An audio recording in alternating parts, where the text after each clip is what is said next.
জীবনে। তো এটা আমাদের কাছে বিরাট একটা পাওনা, একটা উপহার। তো চলো, এটার মধ্যে মেন রয়েছে আশরাফুল ভাই আনার জন্য। তো চলো সবাই এসে সঞ্জীব পরিবারকে বলছি, সবাই যে কজন আছে একটু সামনে আসবে, সবাই দর্শকরা, আকাঙ্ক্ষিত দর্শক যেটা তোমাদের পরিবারকে মোবাইলে দেখে, তো সবাই দেখতে চাই, একটু সামনে আসবে দাদা, প্লিজ প্লিজ। ভিডিওটা অনেক সময় পাবে। চলো সবাই ভিডিও করবো অবশ্যই। যখন এসছে সঞ্জীবটা খুব ভালো মনের মানুষ, সবাইকে দেবে কন্টেন্ট ভিডিও করে দেবে, কোনো চিন্তা নেই, আমরা কেউ হুটোপাটা করবো না।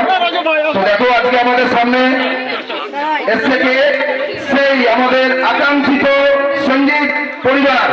তো চলো সবাই আরেকবার হাত তালিয়ে না, চলো চলো সব। চলো এবার আমাদের অনুষ্ঠানটার মেন পর্যায়ে আস্তে আস্তে ঢুকবো।